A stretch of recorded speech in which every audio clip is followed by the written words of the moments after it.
और अब बात करेंगे रायपुर की, जहां पर सीएम विष्णुदेव साय का बड़ा बयान सामने निकल कर आया है। 13 में से 5 गाड़ियां कम की गई हैं और अब 13 की जगह केवल 8 गाड़ियां चलेंगी। ये सीएम की तरफ से कहा गया है। ईवी गाड़ियों को भी शामिल किया जाएगा। ऊर्जा बचत और ईंधन कटौती पर जोर दिया गया है और प्रधानमंत्री नरेंद्र मोदी के आह्वान का साफ तौर पर असर दिख रहा है। सरकारी खर्च घटाने की दिशा में बड़ा कदम ये माना जा रहा है। ये सीएम की तरफ से कहा गया है। तो ये बड़ी और अहम जानकारी हम आप तक पहुंचा रहे हैं, जहां आपको बताते चले कि सीएम विष्णुदेव साय के काफिले में 13 गाड़ियां चलती थी, लेकिन अब 5 गाड़ियां कम कर दी गई हैं। अब सीएम के काफिले में 8 गाड़ियां चलेंगी। ये मुख्यमंत्री विष्णुदेव साय की तरफ से कहा गया है। मार्केट में इलेक्ट्रिक गाड़ियां ज्यादा ही चलाई जाए। जी बिल्कुल, आने वाले समय में हम लोग ईवी पर विशेष जोर देंगे। मार्केट में इलेक्ट्रिक गाड़ियां ज्यादा ही चलाई जाए। जी बिल्कुल, आने वाले समय में हम लोग ईवी पर विशेष जोर देंगे।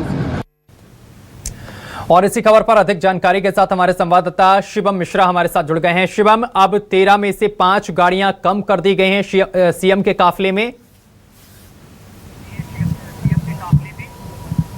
बिल्कुल सत्यम, देखिए प्रधानमंत्री नरेंद्र मोदी के द्वारा ईंधन संरक्षण और संयमित जो है उपयोग संसाधनों के उपयोग का के आह्वान का असर अब जो है देश भर के नेता मंत्रियों और जनप्रतिनिधियों के बीच भी देखने को मिल रहा है। और इसी कड़ी में आज राज्य के मुख्यमंत्री विष्णुदेव साय के भी काफिले में ये असर देखने को मिला। मुख्यमंत्री विष्णुदेव साय के कॉन्वॉय को जो है घटाकर जो है 8 गाड़ियों का कॉन्वॉय कर दिया गया। जिस तरीके से जानकारी सामने आ रही है कि मुख्यमंत्री विष्णुदेव साय के काफिले में बीते दिनों 13 से 14 गाड़ियां जो है सुरक्षा के लिहाज से रखी जाती थी, लेकिन अब जो है प्रधानमंत्री नरेंद्र मोदी के आह्वान के बाद जो है 8 गाड़ियों के आह्वान जो है 8 गाड़ियों के काफिले को रख दिया गया है। और तमाम नेता मंत्री जो है अब प्रधानमंत्री के आह्वान के बाद जो है इसे मानते हुए नजर आ रहे हैं। कैबिनेट मंत्री ओपी चौधरी ने भी अपने संसाधनों में कमी कर दी है। आप क्या कहेंगे, प्रधानमंत्री नरेंद्र मोदी के आह्वान के बाद एक बड़ा असर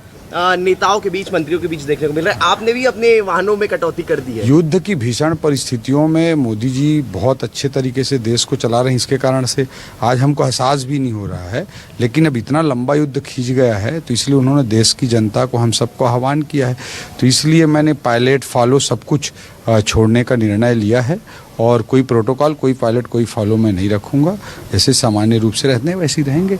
देश के लिए जरूरी है हम सब मोदी जी के अपील से, उनके आह्वान से प्रेरित होकर निर्णय लिए। क्या इस तरीके के जो है पहल के बाद ये असर आम जनताओं के बीच में भी देखने को मिलेगा? क्योंकि जब राज्य के वित्त मंत्री ही बिना फॉलो पायलट और किसी गाड़ियों के बिना घूमेंगे तो राज्य के लोगों में भी एक बड़ा असर इसका पड़ता हुआ नजर आएगा। हम आदरणीय नरेंद्र मोदी जी के एक बात को देश की जनता बहुत शिद्दत के साथ दिल में स्वीकार करके चलती है और जब भी वो देश की जनता को आह्वान करते हैं उसका व्यापक असर जनमानस पर करोड़ों अरबों लोगं तक उसका प्रभाव होता है। निश्चित रूप से देश की जनता मोदी जी के साथ जिस तरह से खड़ी है उसमें निश्चित रूप से मोदी जी का हमेशा साथ देती है। बिल्कुल, देखिए ये थे राज्य के वित्त मंत्री ओपी चौधरी जी। इन्होंने भी जो है ये पहल करी है कि अपनी तमाम फॉलो गाड़ियां और पायलटिंग गाड़ियों को अपने काफिले से हटा दिया गया है और जो है पब्लिक ट्रांसपोर्ट के जरिए ही जो है अब अपने दौरे कार्यक्रमों को कर रहे हैं। इसके साथ ही जो है मुख्यमंत्री विष्णुदेव साय के भी काफिले में जो है एक बड़ी कटौती देखने को मिली थी।